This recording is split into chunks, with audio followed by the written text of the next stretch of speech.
Breaking right now, this is not just another headline, this is a moment that could redefine how power is measured in global politics. Donald Trump is calling it a win, a decisive, strategic, undeniable win. But halfway across the world, Iran is showing something very different. Iran is showing the cost. And you have to ask yourself, can both be true at the same time? Because what we are witnessing right now is not just a clash of narratives, it's a collision between perception and reality.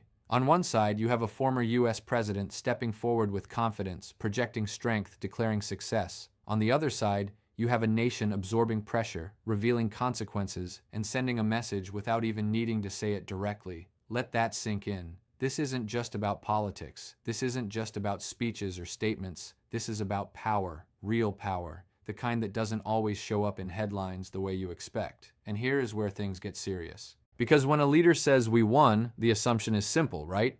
Victory means advantage. Victory means control. Victory means the other side is weakened. But what if the opposite is unfolding beneath the surface? What if the cost being displayed is not a sign of defeat, but a calculated signal? Think about that for a second. We are entering a phase where every move is layered. Every action has two meanings, one for the public and one for the people who are actually watching closely behind the scenes. And this is where the story takes a turn, because what just happened, what triggered this moment, didn't come out of nowhere. It's part of a larger chain of events that has been building quietly, step by step, decision by decision, pressure by pressure. So when Trump calls it a win, you have to ask, what exactly is he seeing? And more importantly, what are we not seeing? Because Iran, in its own way, is answering that question. Not with words, but with consequences. And those consequences, they are beginning to ripple outward, across markets, across alliances, across the balance of power itself. This is not the end of the story. This is the beginning of something much bigger. On the surface, the situation looks straightforward. A series of actions, political, economic, and possibly strategic, have unfolded between the United States and Iran. Statements were made, signals were sent, pressure was applied, and then, almost immediately, narratives began to form. Donald Trump steps forward and calls it a win. Now pause right there. When a figure like Trump uses that word, win, it's not accidental. It's deliberate. It's designed to frame the entire situation before anyone else gets the chance. Because in modern geopolitics, perception is often as powerful as reality. But here's where things start to get complicated. Because while that message is being broadcast loudly, Iran is not responding in the way many expected. There's no immediate collapse. No visible sign of backing down. Instead, what we're seeing is something far more subtle and far more strategic. Iran is absorbing the pressure, but at the same time, it's exposing the cost of that pressure. Let me explain what this means. When sanctions hit, when military tension rises, when economic pressure is applied, the assumption is that the targeted country weakens, its economy shrinks, its internal stability cracks, its leadership is forced into a corner. But what if that pressure doesn't break the system? What if instead it reshapes it? Think about that for a second. Because Iran has spent years preparing for exactly this kind of scenario, building economic workarounds, strengthening regional ties, developing asymmetric strategies that don't rely on conventional power structures. So when pressure comes, the response isn't always visible in the way traditional analysts expect.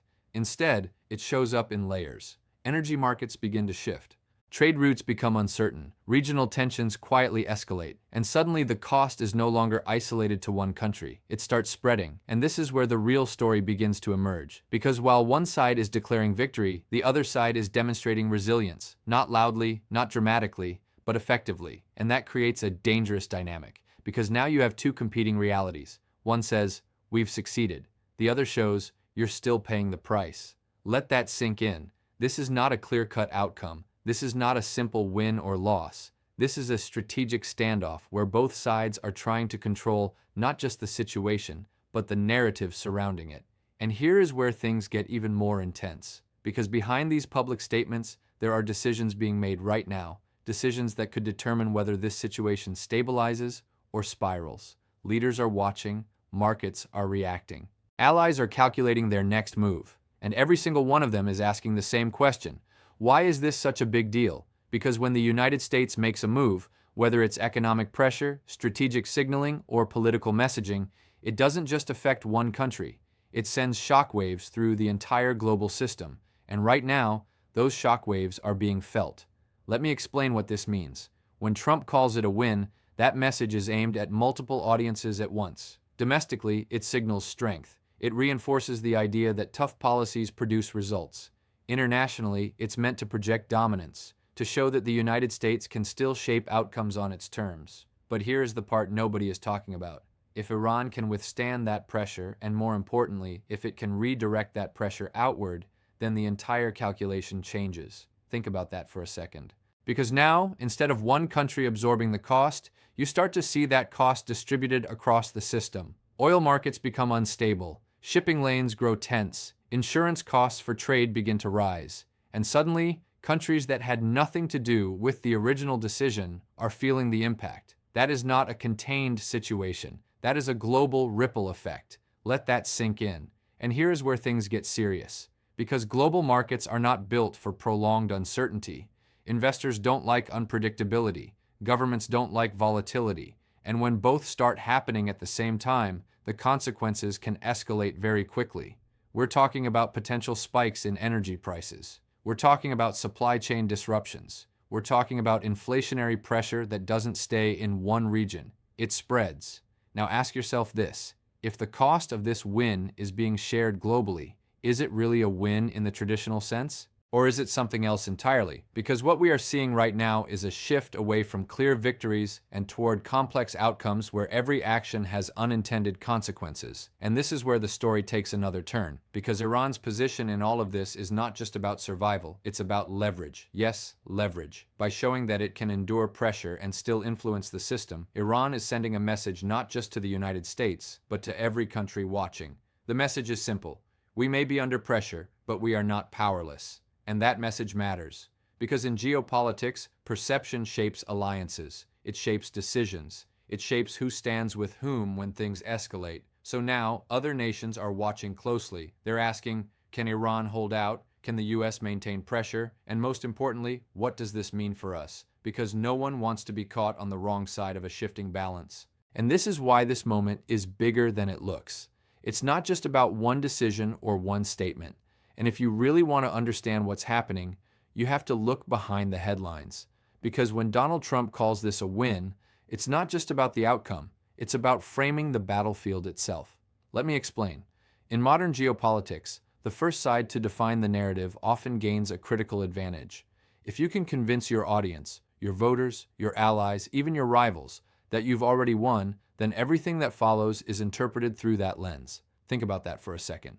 Because now, any reaction from Iran can be framed as desperation. Any escalation can be labeled as weakness. Any resistance can be spun as confirmation that the pressure is working. That's the strategy. Control the story, and you control the perception of reality. But here is where things get even more interesting. Iran is not playing the same game.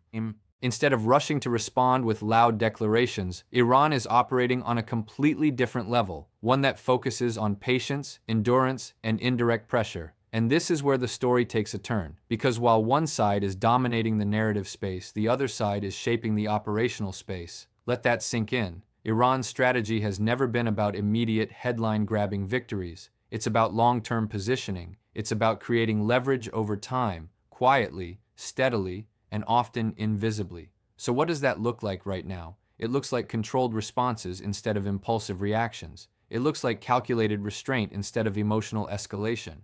And most importantly, it looks like shifting the cost of confrontation outward. Let me explain what this means. If Iran can't directly overpower the United States in a conventional sense, and it can't, then the strategy becomes about making the confrontation expensive. Not just for the US, but for everyone connected to the system. Energy routes become pressure points, regional allies become variables, global markets become leverage tools, and suddenly the battlefield is no longer confined to one region. It's everywhere. Think about that.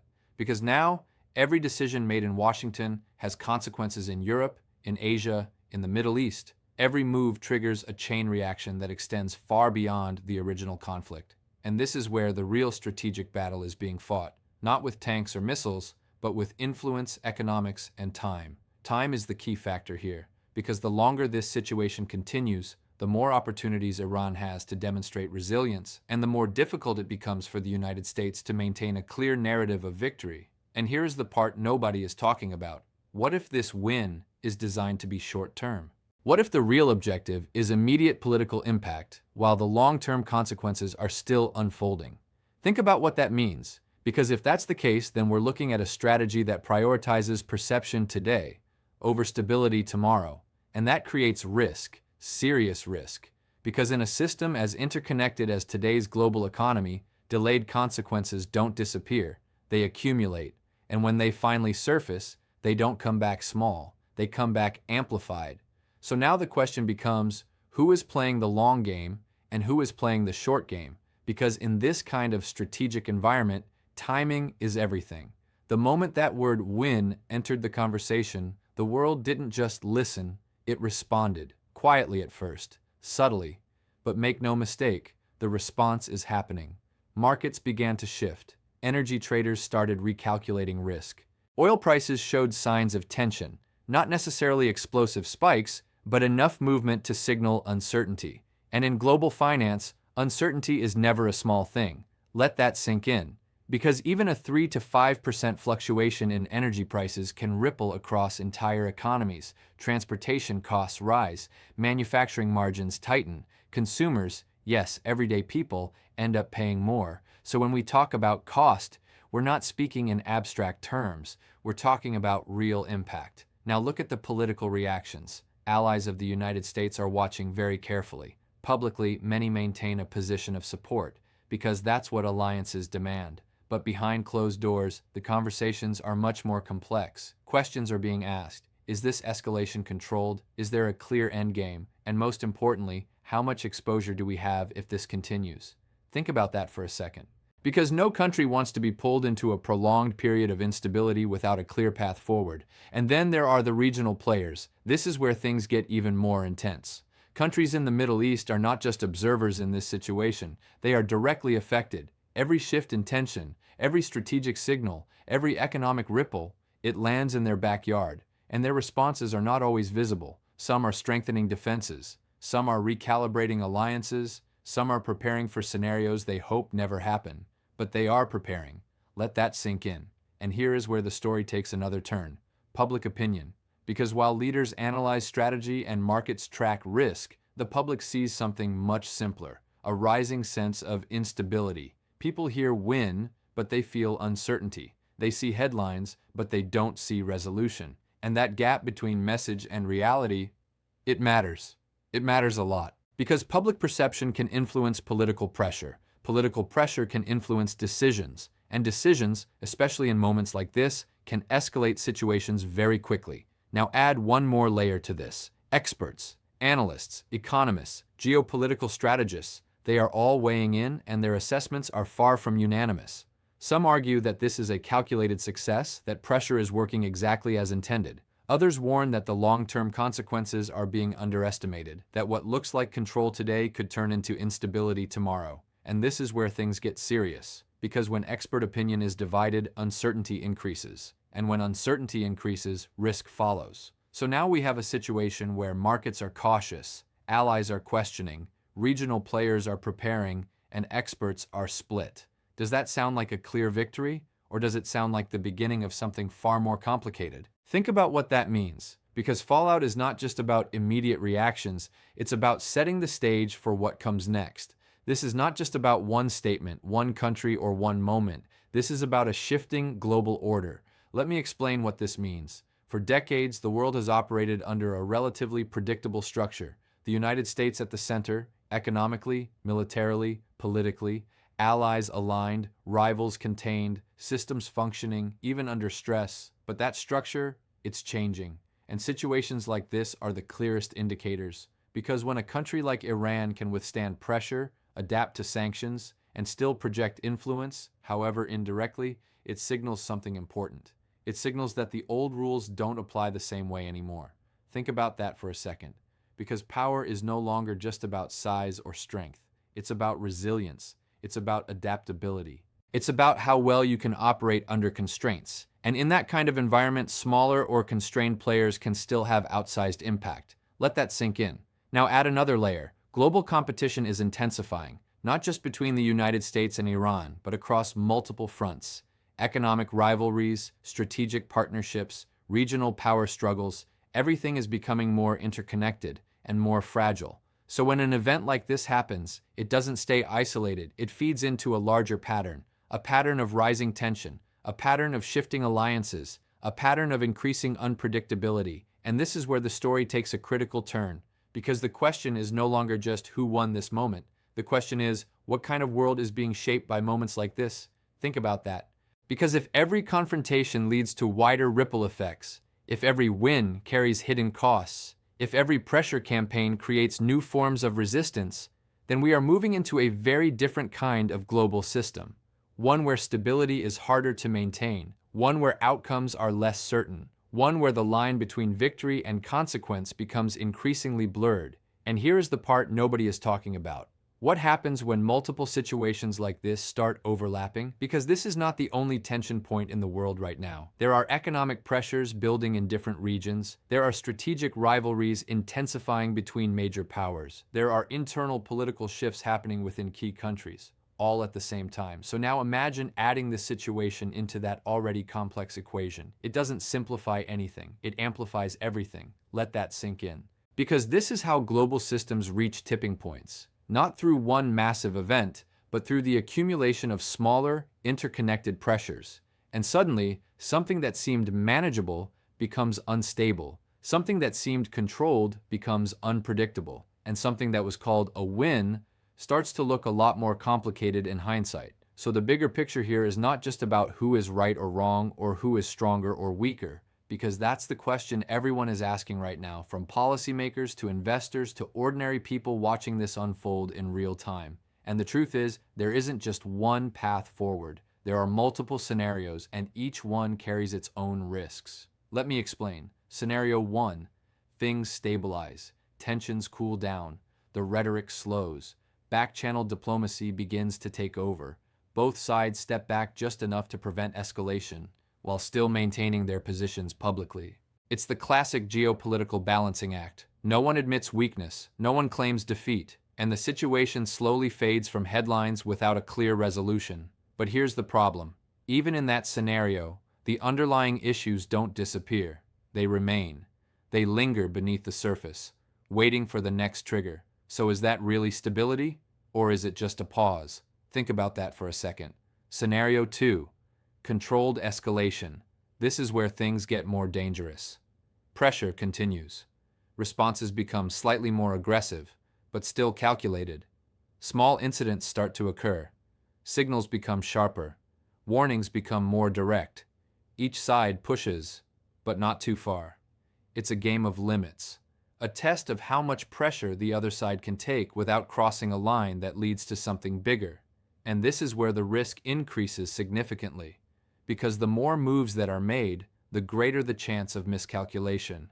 One wrong step, one misread signal, one unexpected reaction, and suddenly controlled escalation becomes uncontrolled. Let that sink in. Now consider scenario 3, a broader shift. This is not about immediate conflict, it's about long-term transformation. Alliances begin to adjust. Countries start hedging their positions, economic relationships shift, new partnerships form, sometimes quietly, sometimes unexpectedly. And over time, the balance of power starts to move. Not dramatically, not overnight, but steadily. And this is the kind of change that doesn't always make headlines until it's already happened. Think about what that means, because in this scenario, what we're seeing right now is just one piece of a much larger transition, a transition toward a world where influence is more distributed, where power is less centralized, and where outcomes are harder to predict. And here is where things get serious, because all three of these scenarios are possible at the same time.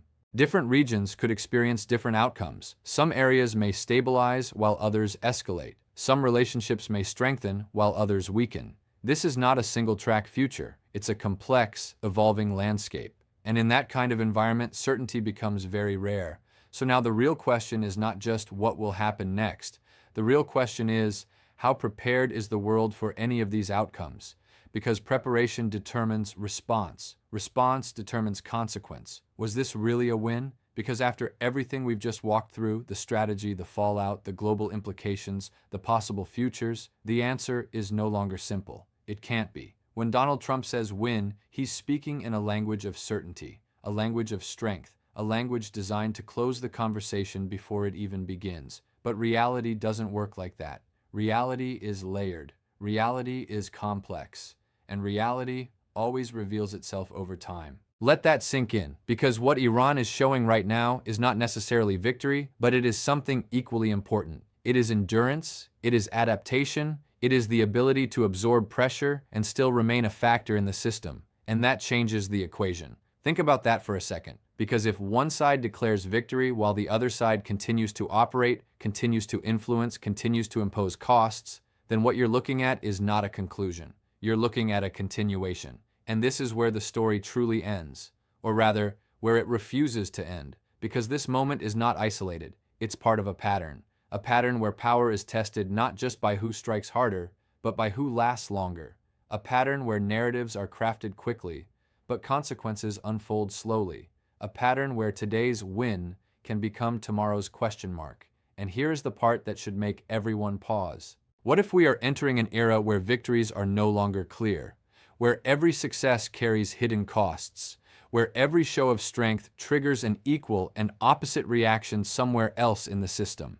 Think about what that means, because if that's true, then the way we measure power itself has to change. It's no longer about who wins in the moment. It's about who can sustain, adapt, and navigate the consequences that follow. Let that sink in. So the next time you hear the word win in a situation like this, ask yourself, at what cost? And more importantly, who is really paying it? Because in a world this interconnected, the answer is rarely just one side. And that is the reality that no headline can fully capture.